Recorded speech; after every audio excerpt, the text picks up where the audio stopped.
प्यारे बच्चों, बेटे आज जो हम टॉपिक करने जा रहे हैं ना, वो है motion of charge particle in a uniform magnetic field. एक चार्ज पार्टिकल है, उसको हमने मैग्नेटिक फील्ड के अंदर लॉन्च कर दिया, तो वो कैसा पाथ फॉलो करेगा, क्या उसका मोशन होगा, तो उसके बारे में हम स्टडी करेंगे। क्या उसकी फ्रीक्वेंसी होगी, क्या एंगुलर फ्रीक्वेंसी होगी, क्या टाइम पीरियड होगा, मतलब अगर रोटेशन होता है तो मैं यहाँ पर बात करूँ बेटा motion of charge particle in uniform magnetic field. मेरी बात को समझना। हम क्या करेंगे, हम चार्ज पार्टिकल के यहाँ पर हम चार्ज पार्टिकल को 3 अलग अलग डायरेक्शन में लॉन्च करके देखेंगे कि चार्ज पार्टिकल के ऊपर मैग्नेटिक फील्ड कैसे फोर्स लगाती है। मैं आपको एक बात बता देता बेटा, एक सिंपली बात पहले तो ये ध्यान रखनी है कि जो फोर्स लगती है ना, force acting on charge particle in uniform magnetic field. जब मैग्नेटिक फील्ड के अंदर कोई चार्ज पार्टिकल मूव करता है तो उसके ऊपर जो फोर्स लगती है वो होती है F=QVB sin थीटा। ये फोर्स होती है F=QVB sin थीटा, या फिर इसको हम ऐसे भी लिख सकते हैं और F=Q × B, इसको हम ऐसे भी लिख सकते हैं क्रॉस प्रोडक्ट की फॉर्म में, क्योंकि Q तो जो चार्ज है तो स्केलर क्वांटिटी होती है। ये जो एंगल है ना, एंगल ये किसके बीच का, वेलोसिटी मतलब चार्ज पार्टिकल का मोशन और मैग्नेटिक फील्ड के बीच का एंगल होता है। ये दोनों वेक्टर क्वांटिटी होती है। तो 3 केस हम करेंगे। पहला केस है, देखो केस 1 है। केस 1 है when charge particle move in a direction of magnetic field. Case 1 है व्हेन चार्ज पार्टिकल, जो भी आपके पास charge particle positive negative, charge particle moves along the direction of magnetic field, कि चार्ज पार्टिकल जो हो मैग्नेटिक फील्ड की direction में मूव करता है, या उसकी डायरेक्शन में या उसके अपोजिट मूव करता है। कहने का मतलब, जिस तरह मान लें अपने पास ये मैग्नेटिक फील्ड है, ये मैग्नेटिक फील्ड की डायरेक्शन है कि मैग्नेटिक फील्ड इस तरफ है, और एक चार्ज पार्टिकल है, वो चार्ज पार्टिकल भी इसी तरफ मूव करता है, क्यों चार्ज पार्टिकल v वेलोसिटी के साथ मूव करता है, या फिर चार्ज पार्टिकल इसके अपोजिट मूव करता है, क्यों चार्ज पार्टिकल v वेलोसिटी से। तो इसके हिसाब से तो एंगल कितना बन गया 0 डिग्री, इसके हिसाब से एंगल कितना बन गया 180 डिग्री बन गया। मतलब पैरेलल या anti parallel to magnetic field आप बोल सकते हो चार्ज पार्टिकल का मोशन है। तो इस केस में जो फोर्स लगेगी F=QVB साइन 0 डिग्री या फिर साइन 180 डिग्री। साइन 0 भी 0 होगा, साइन 180 भी 0 होगा, तो F क्या होगा 0 होगा। कहने का मतलब है अगर चार्ज पार्टिकल मैग्नेटिक फील्ड की डायरेक्शन में मूव करता है या उसके अपोजिट डायरेक्शन में मूव करता है, मतलब उसके पैरेलल या एंटी पैरेलल मूव करता है, तो चार्ज पार्टिकल के ऊपर कोई फोर्स नहीं लगेगी। ठीक है, वो उसी डायरेक्शन के अंदर चलता रहेगा। अब केस 2 है। केस 2 है बेटा, मान लिया हम अज्यूम करा हमने कि जो चार्ज पार्टिकल है आपका वो मूव करता है perpendicular to magnetic field. When charge particle moves perpendicular to magnetic field, magnetic field के परपेंडिकुलर मूव करता है चार्ज पार्टिकल, तो इन दैट केस क्या होगा। देखो ये चीज़ आपको समझनी पड़ेगी एक बार, इसको ये ध्यान रखना, परपेंडिकुलर की बात कर रहे हैं हम। इसके लिए आपको समझना पड़ेगा फ्लेमिंग लेफ्ट हैंड रूल। आप लोगों ने 10th क्लास में पढ़ा था Fleming left hand rule. Fleming left hand rule के अकॉर्डिंग क्या होता है, 3 चीज़ होती हैं, थंब, 4 फिंगर, सेंट्रल फिंगर। ये तीनों म्यूचुअली परपेंडिकुलर होते हैं एक दूसरे के। ठीक है, अगर 4 फिंगर रिप्रेजेंट करती है डायरेक्शन ऑफ मैग्नेटिक फील्ड को, सेंट्रल फिंगर रिप्रेजेंट करती है direction of motion of charge particle, positive charge particle के मोशन को, पॉजिटिव के मोशन को ध्यान रखना, या तो करंट की डायरेक्शन को या चार्ज पार्टिकल के, पॉजिटिव चार्ज पार्टिकल के मोशन की डायरेक्शन को। ठीक है, और थंब रिप्रेजेंट करता है, फिर थंब किसको रिप्रेजेंट करेगा, फोर्स को रिप्रेजेंट करेगा। इसको बोलते हैं FBI, force, B magnetic field, I मतलब करंट। अगर 4 फिंगर रिप्रेजेंट करें मैग्नेटिक फील्ड की डायरेक्शन को, सेंट्रल फिंगर रिप्रेजेंट करे करंट की डायरेक्शन को या direction of motion of positive charge, क्योंकि जिस डायरेक्शन में पॉजिटिव चार्ज मूव करता है उसी डायरेक्शन में करंट आता है। और थंब रिप्रेजेंट करेगा किसको, फोर्स को। चार्ज पार्टिकल, ये चार्ज पार्टिकल जब मैग्नेटिक फील्ड में मूव करेगा तो उसके ऊपर फोर्स लगेगी, तो फोर्स की डायरेक्शन को रिप्रेजेंट करेगा थंब।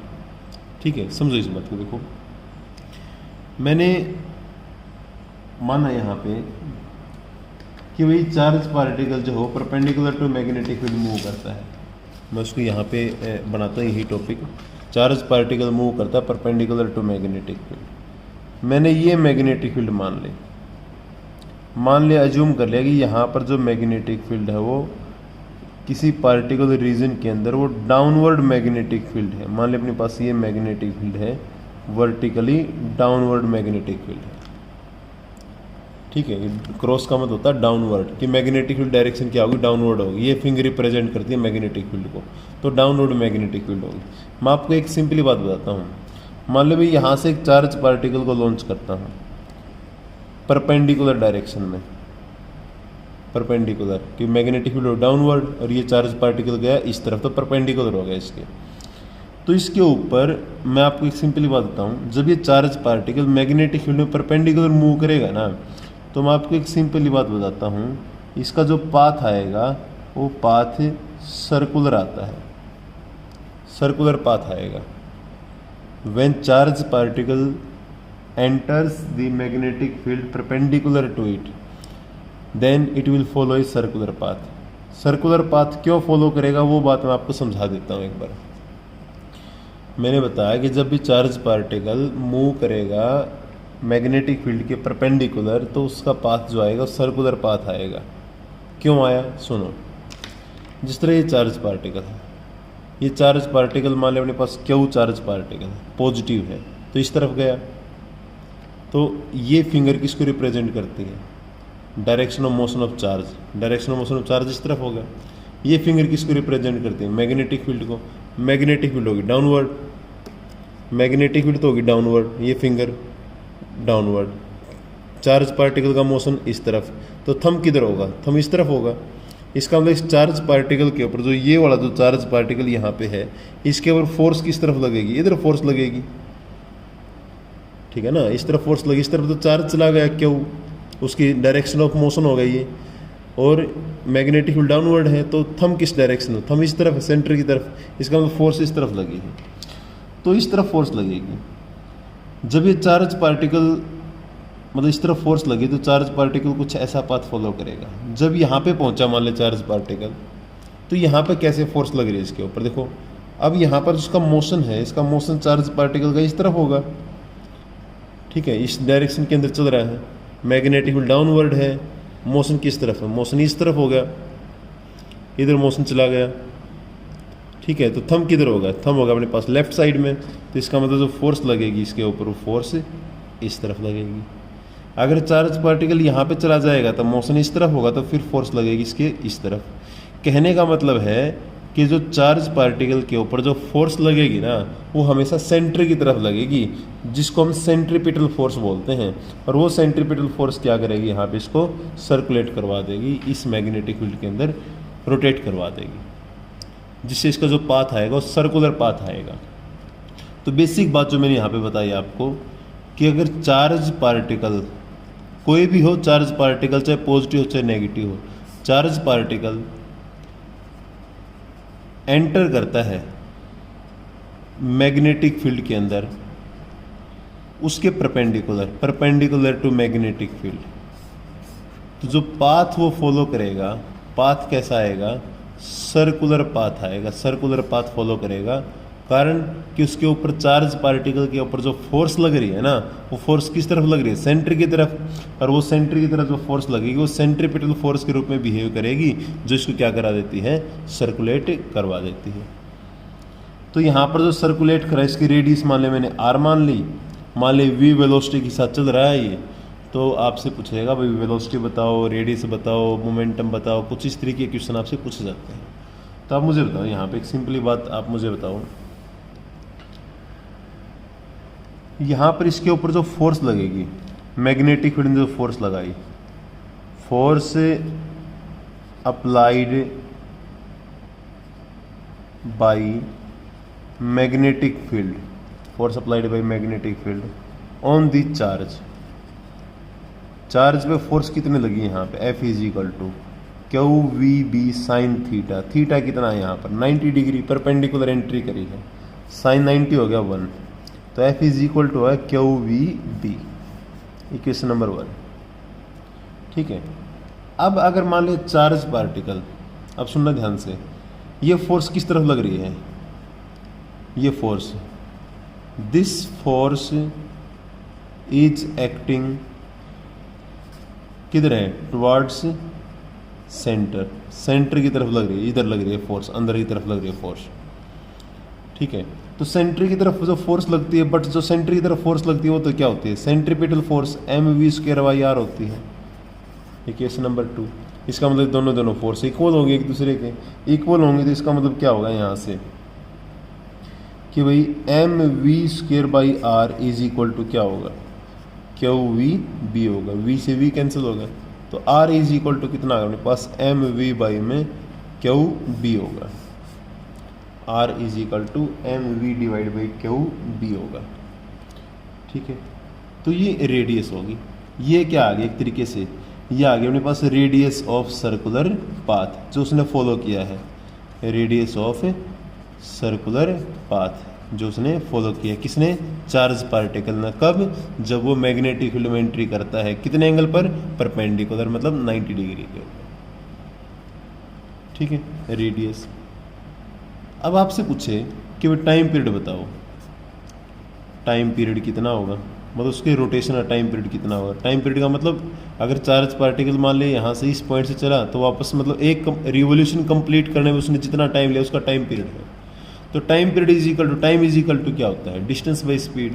तो इस चार्ज पार्टिकल ने कितना डिस्टेंस ट्रेवल करा एक सर्कल में, एक रिवोल्यूशन में, 2πr, 2πr डिवाइड बाई में कितनी स्पीड से, v स्पीड के साथ, तो t इज इक्वल टू 2π में v इंटू में r कितना है, mv/ में qb है, ये रहा r, तो ये r की वैल्यू मैंने यहाँ पुट कर दी, तो v से v कैंसिल होगा, तो t इज इक्वल टू कितना आ गया, 2πm डिवाइड बाई qb होगा,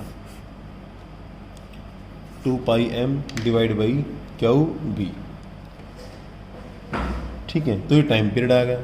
अगर टाइम पीरियड आ गया तो फ्रीक्वेंसी आ गई, फ्रीक्वेंसी कि नंबर ऑफ रिवोल्यूशंस कितने कवर करेगा, एक सेकंड के अंदर घूमेगा जब ये, तो न्यू इज इक्वल टू क्या होता है, रेसिप्रोकल ऑफ टाइम, तो फ्रीक्वेंसी इज इक्वल टू कितना होगा, qb डिवाइड बाई में 2πm बना। ठीक है, तो ये कुछ एक क्वेश्चंस जो है अपने पास यहाँ से, ये जो रिलेशन है इस रिलेशन को हम कई बार ऐसे ही पढ़ लेते हैं, ये वाला जो relation r is equal to, इसको हम p/qb भी लिख देते हैं, p/qb, p मतलब लीनियर मोमेंटम, ये है ना mv, p is equal to mv, तो p/qb। ये कब है, जब चार्ज पार्टिकल मैग्नेटिक फील्ड के परपेंडिकुलर गया है। ध्यान रखो पाथ कैसा है, सर्कुलर। अगर चार्ज पार्टिकल मैग्नेटिक फील्ड की डायरेक्शन में मूव करता है तो पाथ क्या होगा उसका वही पाथ होगा जिस पाथ पे चल रहा है, स्ट्रेट है तो स्ट्रेट ही होगा फिर।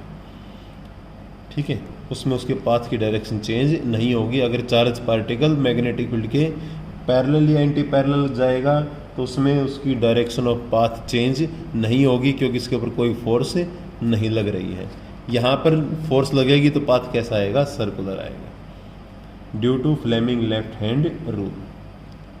ठीक है बेटे, अब जो तीसरा केस जो हम करेंगे ना, जो थर्ड जो केस होगा अपने पास, उसमें हम ये देखेंगे चार्ज पार्टिकल को हम एक ऐसी डायरेक्शन में भेजने की कोशिश करेंगे जो ना परपेंडिकुलर और ना पैरेलल।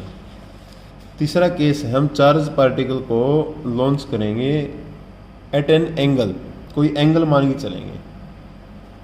एट एन एंगल का मतलब जिस तरह मैं मान के चलूँ, केस थर्ड है ये, किस तरह केस नंबर 3 है कि व्हेन चार्ज पार्टिकल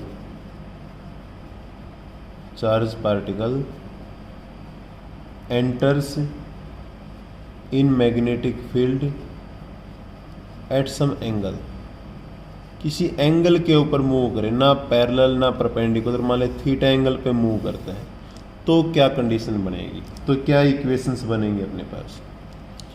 मैंने जूम करा, देखो भाई, मान लिया अपने पास ये मैग्नेटिक फील्ड की डायरेक्शन है, ये डायरेक्शन ऑफ मैग्नेटिक फील्ड मान लिया, अज्यूम कर लिया मैंने, इस तरफ मैग्नेटिक फील्ड है, direction of magnetic field B है। ये एक चार्ज पार्टिकल है, यहां पर मैं एक्सिस बना लेता हूं,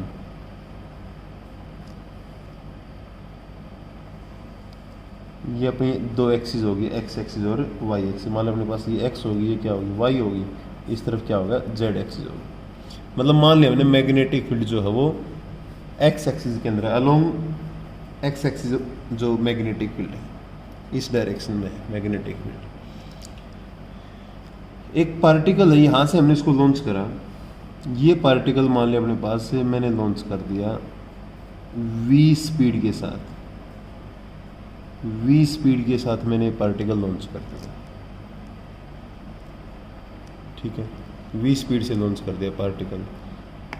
कौन सी डायरेक्शन में, सच दैट कि उसने एंगल जो बनाया मैग्नेटिक फील्ड के साथ, मान लिया थीटा एंगल बनाया उसने, मतलब एक चार्ज पार्टिकल मैग्नेटिक फील्ड के साथ थीटा एंगल पर मूव कर गया v वेलोसिटी के साथ।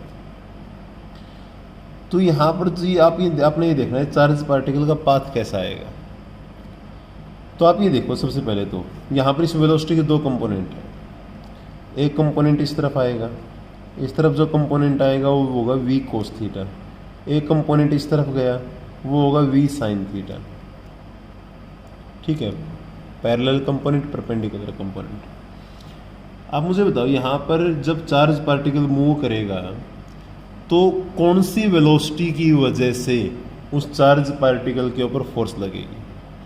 अब अगर मैं v कोस थीटा की बात करता हूँ तो v कोस थीटा की डायरेक्शन और मैग्नेटिक फील्ड की डायरेक्शन पैरेलल होगी, और जब पैरेलल वाला केस था तो हमें पता है जब चार्ज पार्टिकल मैग्नेटिक फील्ड के पैरेलल मूव करेगा तो उसके ऊपर कोई फोर्स नहीं लगेगी, वो अपनी डायरेक्शन में आगे बढ़ता चला जाएगा। ये जो कंपोनेंट है ये परपेंडिकुलर है, तो परपेंडिकुलर कंपोनेंट होगा तो पाथ कैसा आएगा, सर्कुलर पाथ आएगा। तो हम ये देखते हैं जैसे चार्ज पार्टिकल थीटा एंगल पे मूव करेगा ना, तो ये चार्ज पार्टिकल कुछ ऐसा पाथ फॉलो करता है, कुछ इस तरीके का पाथ फॉलो करता है, हेलिकल पाथ बोलेंगे इसको हम, स्प्रिंग टाइप का पाथ बोलेंगे इसको, हेलिकल पाथ बोल देते हैं। तो ये पाथ फॉलो करता है। तो ये पाथ उसने क्यों फॉलो करा, देखो ये वाला जो कंपोनेंट है, जैसे चार्ज पार्टिकल मूव करे, ये वाला जो कंपोनेंट है v साइन थीटा, ये क्या कराएगा इसको मैग्नेटिक फील्ड में जैसे मूव करेगा परपेंडिकुलर कंपोनेंट तो सर्कुलर पाथ देगा, तो इसकी वजह से तो पाथ आ गया सर्कुलर, ठीक है। और ये वाला कंपोनेंट क्या करेगा, इसको आगे लेके जाएगा, ठीक है। अगर चार्ज पार्टिकल एक ही जगह घूमेगा, एक ही जगह चार्ज पार्टिकल घूमेगा फिर तो ये सर्कल बन जाएगा, लेकिन ये चार्ज पार्टिकल एक ही जगह नहीं है, इस कंपोनेंट की वजह से ये आगे भी जा रहा है और घूम भी रहा है। घूम किसकी वजह से रहा, v साइन थीटा की वजह से, आगे किसकी वजह से, v कोस थीटा की वजह से। तो ये कंपोनेंट तो इसको रोटेट करवाएगा और ये कंपोनेंट इसको आगे लेके जाएगा, तो जिससे जो पाथ बनेगा वो स्प्रिंग टाइप का पाथ बन जाएगा, हेलिकल पाथ बोलते हैं इसको हम, ठीक है। तो यहाँ पर आप ये देखोगे कि जो सेंट्रीपिटल फोर्स जो लगेगी इसके ऊपर, वो सेंट्रीपिटल फोर्स कितने लगे हैं, सेंट्रीपिटल फोर्स जो यहाँ पे एक्ट करेगी, centripetal force acting on charge, उस चार्ज पर जो सेंट्रीपिटल फोर्स लग रही है वो कौन सी है, नॉर्मली क्या होता है mv²/r होता है, ठीक है। लेकिन ये v कौन सी v की वजह से सेंट्रीपिटल फोर्स लगेगी, सेंट्रीपिटल फोर्स तो उस वेलोसिटी की वजह से लगी जो सर्कुलर पाथ देने लग रही है। तो सर्कुलर पाथ कौन दे रहे हैं, v साइन थीटा, तो यहाँ पर v साइन थीटा की बजाय क्या लिखेंगे हम इसको, v² साइन स्क्वायर थीटा लिखेंगे, मतलब vm, इसको मैंने ऐसे लिखा है m v साइन थीटा का whole square divide by r, ठीक है ना, m v साइन थीटा का whole square divide by r, क्योंकि यहाँ पर अब वेलोसिटी v नहीं है जो इसको सर्कुलेट करवाएगी, वो v साइन थीटा है, तो हमने इसको ऐसे लिख दिया। फोर्स कितनी लगी इसके ऊपर, मैग्नेटिक फोर्स कितनी लगेगी, magnetic force acting on charge किसकी वजह से? Due to magnetic field. तो F इज इक्वल टू कितनी आएगी? क्या होता है formula? Q v B sine theta. तो क्यू वी कौन सी? V sine theta, B sine theta कितना? 90 डिग्री। तो ये वाला जो कंपोनेंट है, ये कंपोनेंट जो है, ये वाला जो कंपोनेंट मैग्नेटिक फील्ड के साथ कितने एंगल पे है? 90 डिग्री पर। तो इसके लिए एंगल कितना होगा? 90 होगा। और वेलोसिटी कंपोनेंट कौन होगा? V sine theta. तो F इज इक्वल टू कितना आ गया? ये q v B sine theta होगा। इक्वेशन नंबर 2, इक्वेशन नंबर 1, दोनों को इक्वल पुट कर देते हैं। दोनों इक्वेशंस को इक्वल पुट करोगे तो यहाँ से वेलोसिटी की वैल्यू आ जाएगी अपने पास। वेलोसिटी की वैल्यू देख लो तुम लोग कितनी आएगी यहाँ से। अगर दोनों इक्वेशंस को इक्वल पुट करें तो m v square sine square theta divide by r is equal to q v B sine theta. अगर लिखेंगे तो वी साइन थीटा से वी साइन थीटा कैंसिल, तो r is equal to radius की value आ गई। आर इज इक्वल टू कितना आ गया? ये आर इज इक्वल टू आ गया अपने पास ये m v sine theta divide by q B. ये वैल्यू आ गई अपने पास m v sine theta divide by q B होगा। एम वी मतलब पी, तो इसको हम ऐसे भी लिख सकते हैं p sine theta divide by q B. P मतलब किसकी टर्म में? In terms of linear momentum की टर्म में। बात वही है, बात ये वही है, यही वाला केस है। अगर इसको ध्यान से देखोगे तो यहाँ पे एंगल कितना है? अगर मैं इस थीटा एंगल को 90 डिग्री मान लूँ, जितने यहाँ मान रखा था, तो यहाँ 90 आ जाएगा। साइन 90 कितना? 1। तो वही रिजल्ट आएगा m v by q B, m v by q B हो जाएगा। मतलब पी बाई क्यू बी हो जाएगा। साइन 90 क्या 1, तो पी बाई क्यू बी हो जाएगा। ये मैं एक जनरलाइज्ड केस करवा रहा हूँ, वो मैंने आपको अलग अलग केस करवाए थे। ठीक है, रेडियस आ गई। रेडियस आ गई तो हम क्या फाइंड आउट कर सकते हैं? अब रेडियस की वैल्यू निकाल दी, कितनी आ गई रेडियस? ये आ गई रेडियस अपने पास। अगर आर की वैल्यू आ गई तो टाइम पीरियड निकल जाएगा। Time period is equal to क्या होगा? 2 पाई आर डिवाइड बाई में 2 पाई आर बाई में वी होगा। डिस्टेंस बाई स्पीड, डिस्टेंस कितनी होगी एक सर्कुलर पाथ की? 2 पाई आर। तो t is equal to 2 pi by में वी इंटू में आर कितना था? आर हमने अभी निकाला था, ये रहा m v sine theta by q v. तो ये आ गया अपने पास m v sine theta by q B होगा। वी से वी कैंसिल होगा। टी इज इक्वल टू कितना आ गया? 2 pi m sine theta divide by q B. ये रिजल्ट आ गया अपने पास। ठीक है, टाइम पीरियड आ गया अपने पास अभी। अब ये टाइम पीरियड आ गया सच दैट अगर हम बात करें फ्रीक्वेंसी की, फ्रीक्वेंसी क्या होता है? Reciprocal of time. तो फ्रीक्वेंसी तुम अपने आप निकाल लोगे। न्यू इज इक्वल टू कितना? क्यू बी डिवाइड बाई में 2 पाई एम साइन थीटा हो जाएगा। कोई दिक्कत नहीं है। ठीक है, लेकिन यहाँ पे एक टर्म और आती है, उसको बोलते हैं पिच। पिच का मतलब क्या होता है? पिच का मतलब होता है, एक तरीके से मैं आपको बताऊं, देखो जब ये चार्ज पार्टिकल चला तो पहला सर्कल इसका ये होगा, मान लो यहाँ तक हो गया। जब ये चार्ज पार्टिकल चलेगा, जब एक रिवोल्यूशन कंप्लीट करेगा, तो जिस तरह मान लो चार्ज पार्टिकल यहाँ से चला तो एक रिवोल्यूशन कंप्लीट करा इसने। किस तरह कंप्लीट करा? ऐसे चार्ज पार्टिकल ने इस तरीके से रिवोल्यूशन कंप्लीट करा। ठीक है, तो जब ये एक रिवोल्यूशन कंप्लीट करा तो एक ही जगह तो खड़ा नहीं है, ये चार्ज पार्टिकल आगे चल रहा है हॉरिजॉन्टल डायरेक्शन में। तो एक रिवोल्यूशन कंप्लीट करने में जितना आगे गया, अगर एक ही जगह होता फिर तो सर्कुलर पाथ आता है ऐसे, लेकिन इस साथ साथ में क्या कर रहा है? एक ही जगह चलने की वजह से आगे बढ़ रहा है ऐसे, इस तरीके से। तो एक रिवोल्यूशन कंप्लीट करने में जितना आगे बढ़ा, जितना हॉरिजॉन्टल डिस्टेंस इसने ट्रैवल करे, उसको पिच बोलेंगे हम। क्या बोलेंगे उसको? पिच। पिच का मतलब एक तरीके से जो मैंने आपको बताया है कि जो पिच है, पिच का बेसिक मीनिंग मैंने आपको बताया। पिच का मतलब होगा एक तरीके से कि the horizontal distance covered by the charge particle in magnetic field in time equal to 1 revolution. मतलब while covering the 1 revolution the amount of distance, horizontal distance travelled by the charge particle in horizontal direction, उसको क्या बोलेंगे हम? Pitch बोलेंगे। ठीक है, तो pitch के बारे में मैंने आपको बताया भी कि भाई हमने इसको पिच बोला था, यहाँ से लेकर यहाँ तक की जो डिस्टेंस होगी ये पिच होगी। एक रिवोल्यूशन कंप्लीट करने में जितनी हॉरिजॉन्टल डिस्टेंस। अब आप मुझे बस ये बता दो, हॉरिजॉन्टल डिस्टेंस कौन सी वेलोसिटी की वजह से आई है? v cos थीटा की वजह से। ठीक है, तो पिच क्या है? डिस्टेंस है।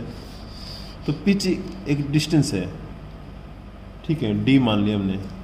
ये क्या होगा? Velocity into time. वेलोसिटी कितनी? v cos थीटा की वजह से आगे बढ़ रहा है वो, इनटू टाइम कितना? Time taken to complete one revolution. एक रिवोल्यूशन कंप्लीट करने में जितना टाइम लिया उसका उतने टाइम में जितने उसने हॉरिजॉन्टल डिस्टेंस ट्रेवल करी, कितनी स्पीड के साथ? v cos थीटा के साथ। तो v cos theta into t, तो d is equal to v cos theta into t कितना है? 2 pi m sine theta divide by q b है। तो d इज इक्वल टू क्या लिख सकते हैं इसको हम?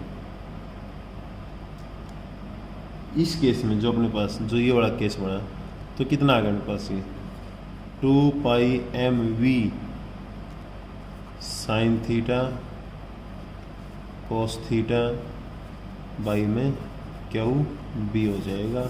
आप इसका फॉर्मूला बना सकते हो। ये फॉर्मूला होगा 2 साइन थीटा कोस थीटा क्या होता है? Sine 2 theta. तो d इज इक्वल टू होगा pi m v sine 2 theta divide by q B हो जाएगा। ठीक है, तो ये अपने पास है इसका टाइम पीरियड है। इसकी जो पिच हो जाएगी, पिच की वैल्यू इतनी आ जाएगी।